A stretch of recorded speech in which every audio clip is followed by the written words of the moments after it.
Why should lawmakers listen to our message on the fiscal cliff, or, you know, especially their constituents back home? You know, folks never should feel like they don't have a voice, because like we said, right, you have 5 letters, that gets a conversation started. What we're trying to do is create a big movement behind this of folks speaking up. Everyone can find 5 friends to speak up. Right. But why should lawmakers listen to us or to their constituents back home on this issue?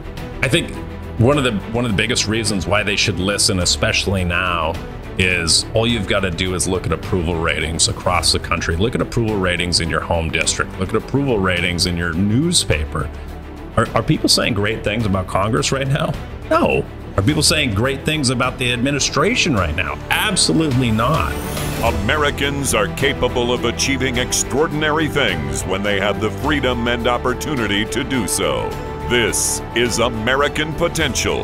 And here's your host, Jeff Crank. Well, thanks for being with us on another episode of American Potential. On this podcast, we've shared the stories of people who've made a real difference in their state or their community. Often, we've started by simply talking to their lawmakers. Well, Americans for Prosperity knows how important those conversations are, because lawmakers need to hear directly from people about the issues that impact them.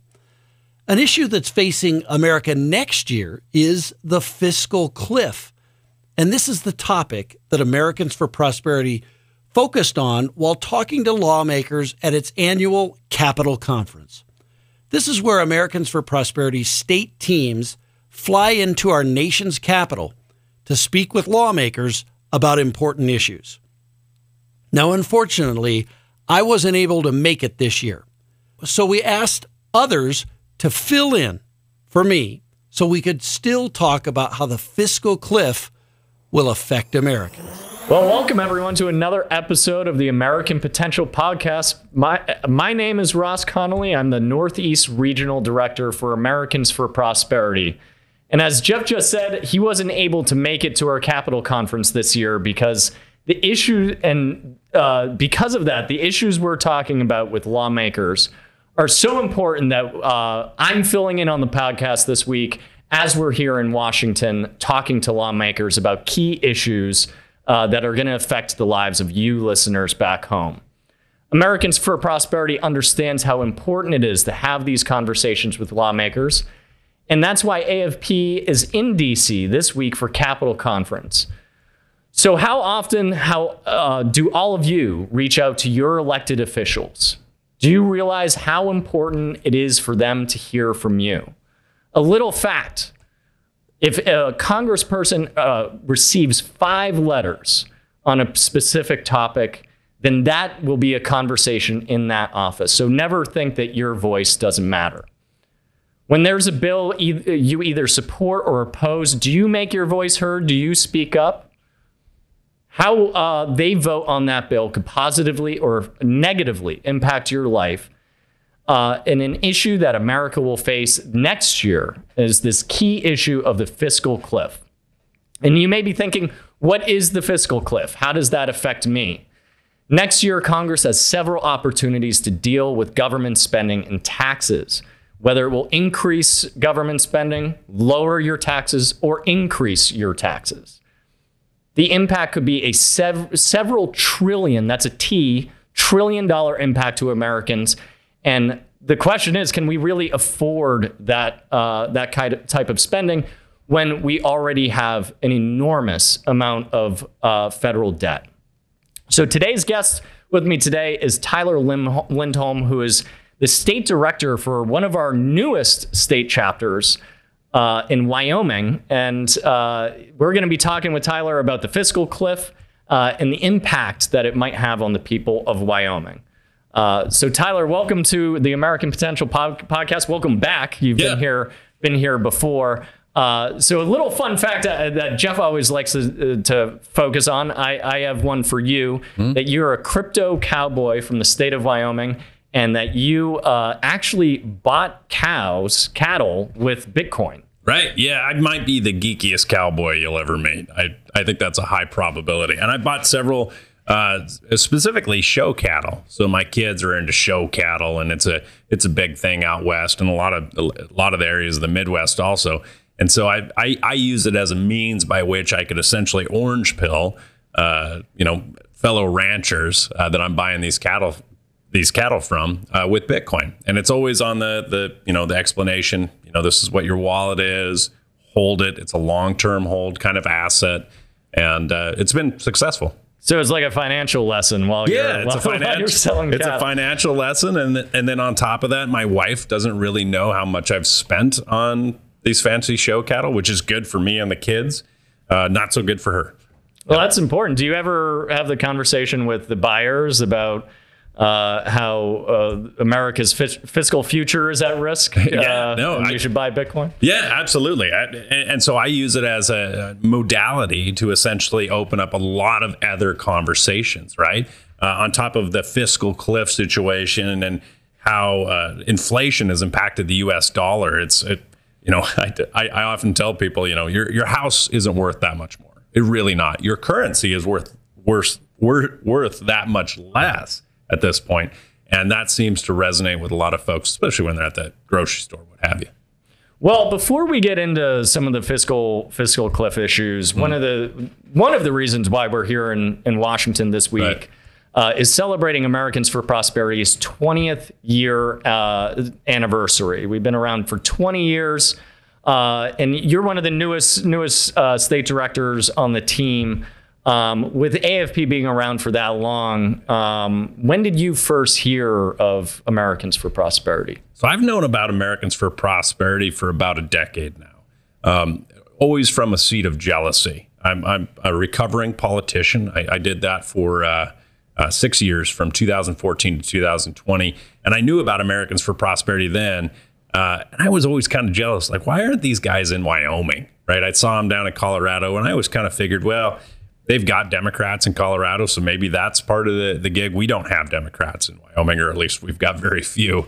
So maybe that was the deal. But it actually came down to the fact that Americans for Prosperity wasn't really concerned about Wyoming and some of the policies that they were passing at the time, where that narrative is very much changed now.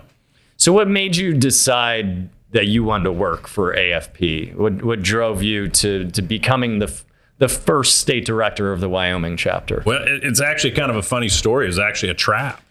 So one of our vice presidents at the organization, Derek, had contacted me and said, "Hey, we hear you're a Liberty guy in Wyoming. We're starting a chapter there," of which I was really pumped about for them. At the time, I was a state policy director for our U.S. Senator Cynthia Lummis.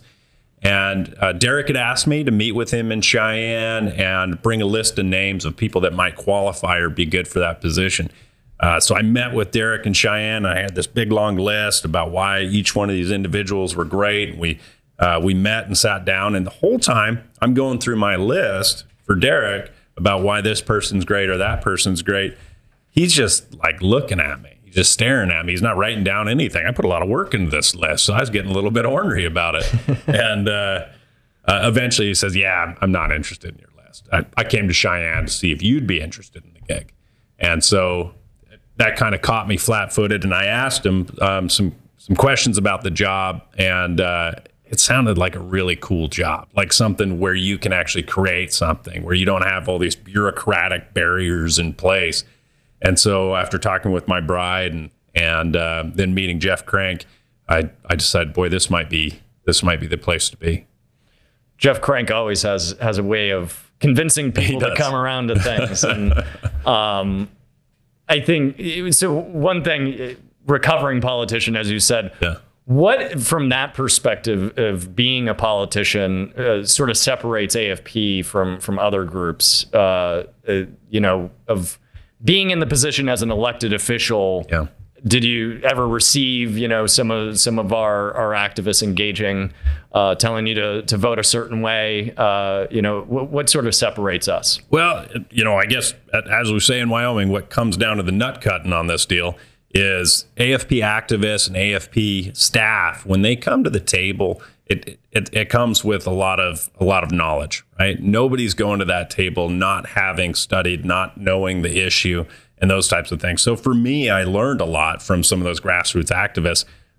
But as it currently stands right now with the growing operation in the state of Wyoming and the expanse is not only are our activists knowledgeable, but they're actually in those lawmakers' communities. And that is the biggest difference, right? When you've got your neighbors saying, hey, I love school choice, I want this for my kids, that is a much bigger deal than just some lobbyist flying in from Oklahoma or wherever. Now, the Wyoming state chapter started how many years ago? Right. So January of 2023. 2023. So a year and a half. A year and a half. What have you all been working on? How's it been going getting that chapter up and going? Right. So I kind of viewed it as an opportunity to just run the ball as far and as fast as I could. So I immediately got some people on board, got some staff hired up, and we started going after finding volunteers and people that would activate with us. And in that time, we've passed several major pieces of legislation around energy reform, holding the Public Service Commission accountable. We passed education savings accounts in Wyoming. We're looking at expanding that even more this year. And the list goes on. We've gotten several pieces done. During this last election cycle, our primary cycle, I decided we were really going to go for broke. We were going to push our political team as far as we could go. And I found the line with them. I absolutely did, where they did say, Tyler, that's enough. And so we were engaged in 17 active engagements, and we won 13 out of those 17 active engagements. And it was a busy summer for us. We knocked over 45,000 doors, over 10,000, almost 11,000 voter contacts. So it was a busy summer for us. Now, mind you, this is the most rural state. I was going to say, how far away were those doors? They were very far. They were very far. In some of those districts, we parked a grassroots associate, and they would knock that same door 5 different times. So it was a robust campaign, and we saw a lot of success. I was really proud of the work that was done. Have you seen the influence of you setting up this chapter, getting that grassroots army behind you? Have you seen that come to influence the political process in Wyoming? You mentioned things like education savings accounts. Has that been a key to influence the legislators there? Absolutely. The best example I can give is one of our champions who became our champion on school choice. Representative Ken Clouston. He was on the education committee, honestly was leaning no on school choice when we first started pushing this. We trained up some activists in the state of Wyoming that have involvement with Catholic private schools. And one of those activists is the principal of the Catholic school in Gillette, Wyoming, where Ken Clouston, Representative Clouston, represents, also a neighbor right across the street. And she came down and testified about what this means for her and her community, which happened to be Representative Clouston's community. She did that in a legislative committee meeting. And Representative Clouston went from maybe leaning no to seeing the difference in the impact that this could mean for his community and across the state of Wyoming, to being our champion, running the piece of legislation, getting it into law, and getting it signed by the governor. And that was within months.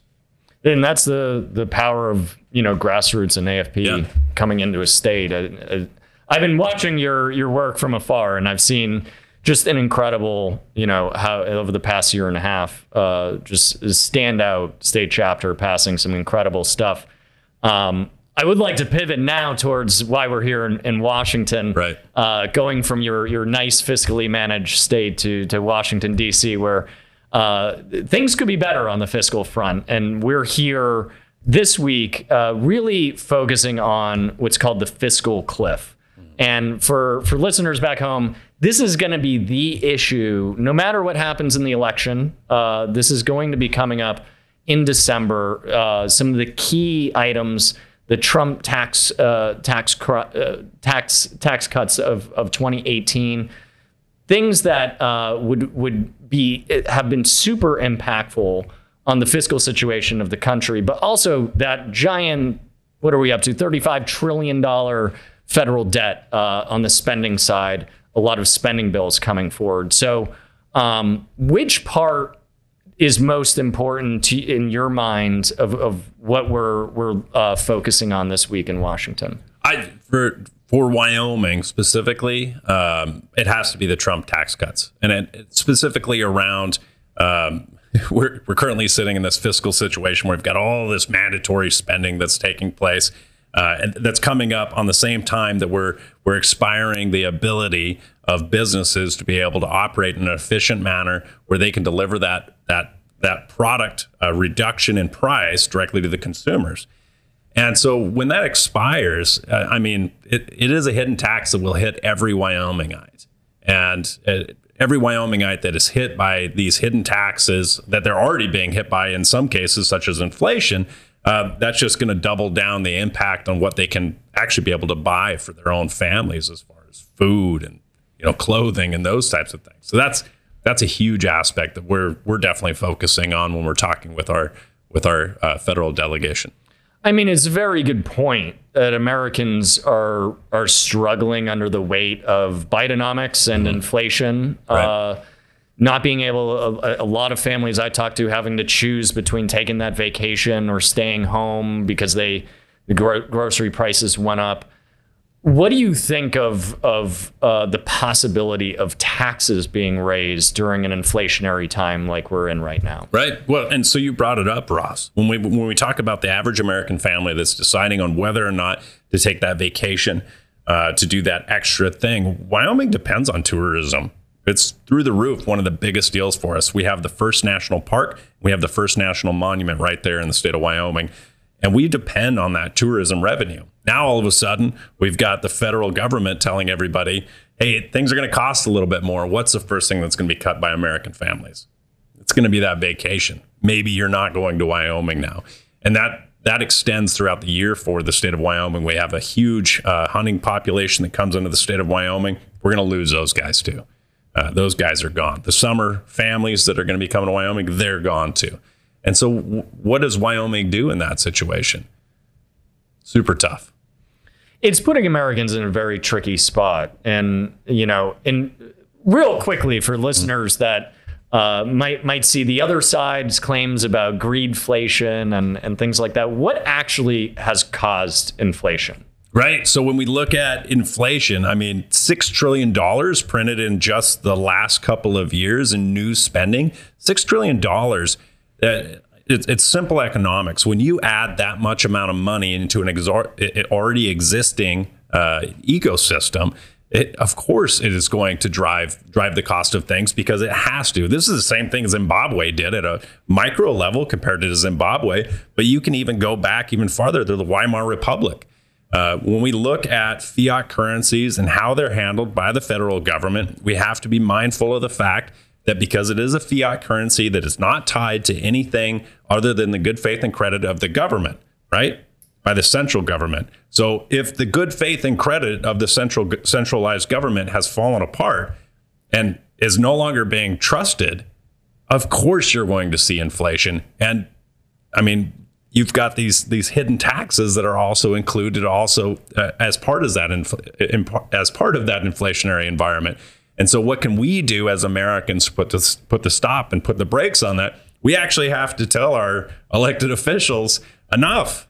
And enough is enough. Let the states handle it, back up a little bit, stop spending money that is driving our currency into the toilet, because all of that money that Americans have saved year after year is now worth less thanks to this administration.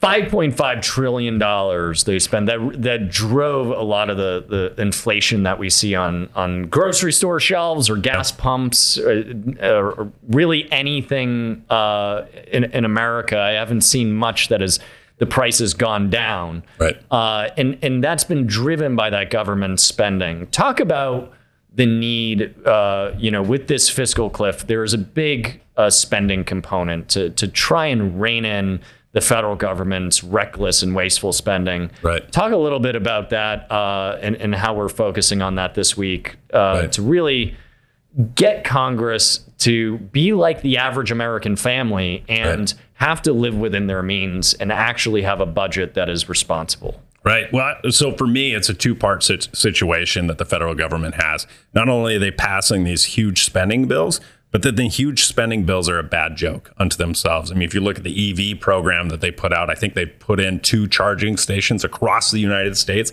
and there was like an $80 billion price tag on that. $80 billion for 2 charging stations. I am 100% certain that anybody and their dog could do better than that. And so you add in that situation plus the continued passage of spending legislation, even though they all know they're incompetent at this point in the game. They have to know that they're incompetent at actually achieving results with that spending. So it really comes down to the grassroots. Earlier, you were talking about how 5 letters will make a conversation happen in a Senate office or a U.S. House office. So let's double up on that. What does 10 do? What does 15? What does 20 do? We all have 5 to 10 friends and family members that we can say, hey, this is really important. I'll help you write the letter. Let's send it in together. And if we had 5 to 10 more families in every community doing that, now all of a sudden, now you've got hundreds of letters that can really, really push back on these spending. And that's something we're doing this week. We're actually delivering letters from home in the districts to the members of Congress to show the amount of support that Americans are shouting to get Washington in order and start reining in this reckless spending, and absolutely do not increase taxes at a time when Americans are already struggling to afford to pay for basic goods.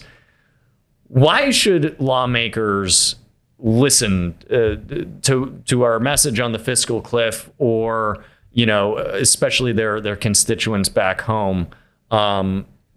Folks never should feel like they don't have a voice, because like we said, right, you have 5 letters that gets a conversation started. What we're trying to do is create a big movement behind this of folks speaking up. Everyone can find 5 friends to speak up. Right. But why should lawmakers listen to us or to their constituents back home on this issue? I think one of the biggest reasons why they should listen, especially now, is all you've got to do is look at approval ratings across the country. Look at approval ratings in your home district. Look at approval ratings in your newspaper. Are people saying great things about Congress right now? No. Are people saying great things about the administration right now? Absolutely not. And both those chambers, or both those levels of government, are going to be lost by the same people that put these policies in place. It's all right to be a Democrat and be fiscally conservative, even just for a little bit. Pull the reins on this horse a little bit. Pull it back. I think if you look at those situations, you look how this is being told, and that narrative is being told by the media.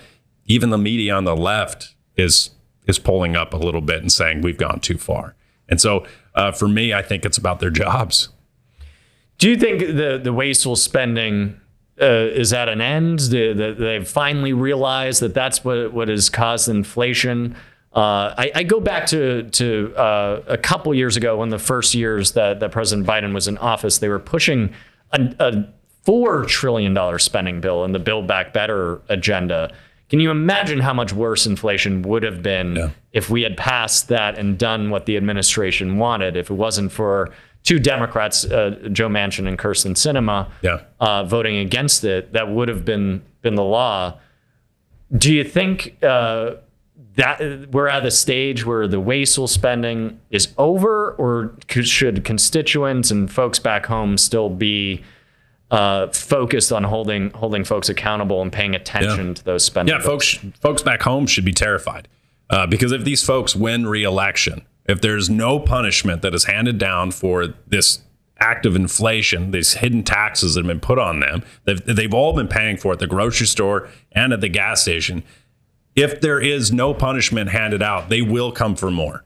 They will push us into an even higher level of inflation. I dare say we probably are starting to look at hyperinflation at that point. They will spend more. There is no accountability for apparently any economics that are happening currently at the Capitol.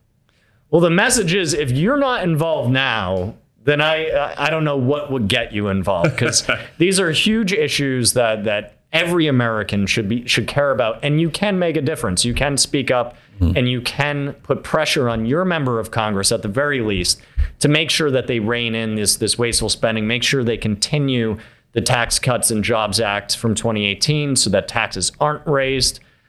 Tyler, what's up next in Wyoming? More cows with Bitcoin? Or, right. More freedom. More freedom. We're always looking at more freedom. When we've got some pretty great piece of legislation that we're looking at. We're looking at obviously expanding our school choice. We're looking at the Reining Act. We're looking at more regulatory reform when it comes to energy. We're looking at some criminal justice reform that we're working on with some Democrats. Now, granted, I think if you take a Democrat from Wyoming and put them anywhere else in the nation, you've got a pretty good Republican. Take a Republican from Wyoming, put them anywhere else in the nation, they're a little bit of an anarchist. So we're built a little different in Wyoming. So we've got some really great stuff that we're working on. Yeah. Well, we'll take any of your folks in the Northeast. Yeah. I could certainly use them in New York, Massachusetts, right. Some of these great East Coast states. But we're chipping away slowly. Yeah.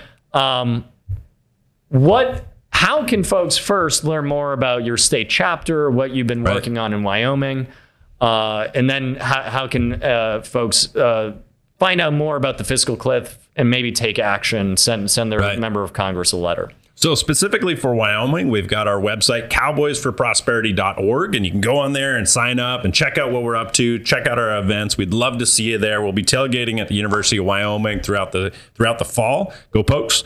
And then as far as what you can do to take action, and you can take action today, you can go to americansforprosperity.org. There's a Take Action tab right up in the upper right-hand side. Click on that, and you will be deluged with all of the different efforts going on across the country on how you can hold lawmakers accountable, how you can become involved with our grassroots, how you can even attend some of our education and training events.